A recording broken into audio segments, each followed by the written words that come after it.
Angry anti-Trump protesters demanding, quote, the Trump-Pence regime must go across the country this weekend. Here in New York, the group started at Trump Tower, although the president isn't even there. The protesters are part of a group called Antifa, short for anti-fascism. Recently, in an open letter published on the anarchist website called It's Going Down, an Antifa member calls for Americans to get violent in order to oust President Trump.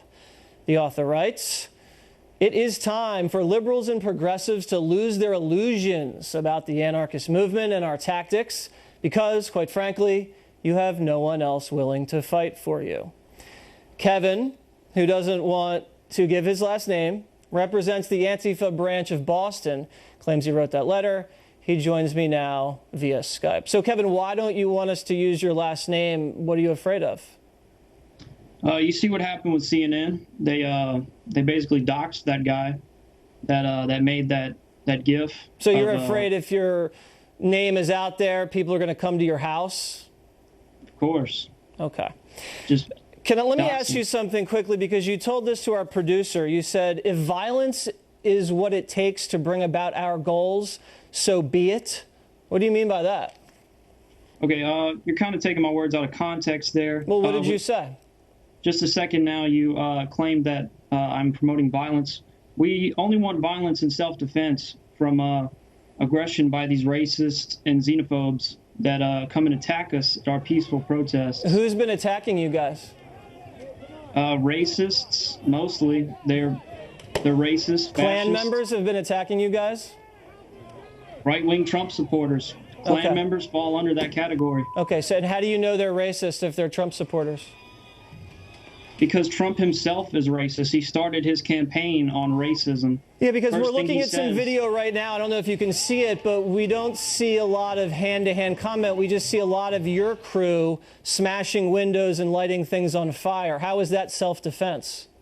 No, I can't see any video. I just got a blank screen here. Okay, well, you got to take my word for it. Are you familiar with the violent actions that your group has perpetrated? You got to take my word for it. It is in self-defense. Against right-wing aggression. Was it in self-defense when you firebombed a limousine during the inauguration?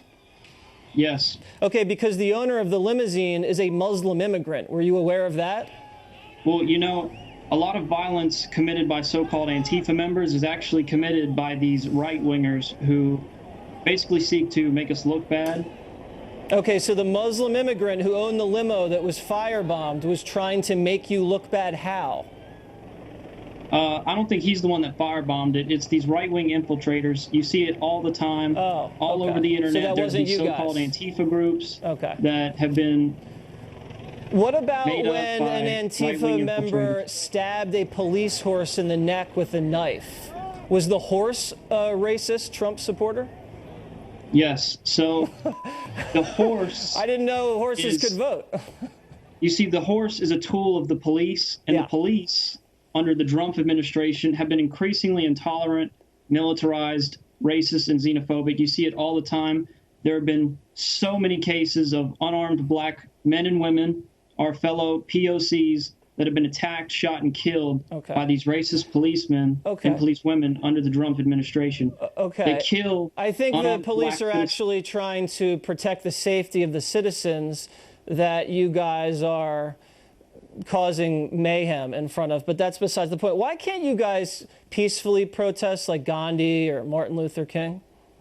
You see, we do peacefully protest. In the case of Martin Luther King... not from what I see on the video, but go ahead. When they were attacked, they certainly defended themselves. When Martin Luther King was shot and assassinated, he... Well... I'm not comparing you to Martin Luther King. I was just saying maybe you should try to adopt some of their tactics. What is your goal, your bottom line goal? Our goal, I like to keep it plain and simple. I like to say we want to smash the fash. And so violence is your goal. I mean all types of fascism, racism. Okay, who's the fascist? Mainly these right-wingers who attack us. They are all over the internet these days, and they've been emboldened by this administration to show their faces in real life and come attack us. So you guys are like a self-defense group. Is that what Yes. you're saying? Okay, got it. We are a self-defense group. Who We did are you attacked. vote for in the election? I voted for Hillary Clinton. Okay. I'm sure she's proud to have you as a supporter. Well, I don't know if the Secret Service is watching. Maybe they should take a closer look at you. Kevin, I appreciate you coming in to Water's I World. wanted to vote for Bernie Sanders, Yeah. but the nomination was stolen from him. But I just could not let Trump take the presidency. You understand? Okay, well, you know what? That's maybe the one thing you and I agree with. I think the primary was rigged against our friend Bernie. Thank you, Kevin. I appreciate it. Bernie Sanders' Senate seat may not be safe. The man challenging him is here and says the socialist is a big phony. But would he be any better? I find out when he joins me later. And speaking of Sanders, millennials flocked to his socialist platform during the election. But do they even know what socialism is? Economically, what is socialism? Economically, So, I'm gonna think about that for a second.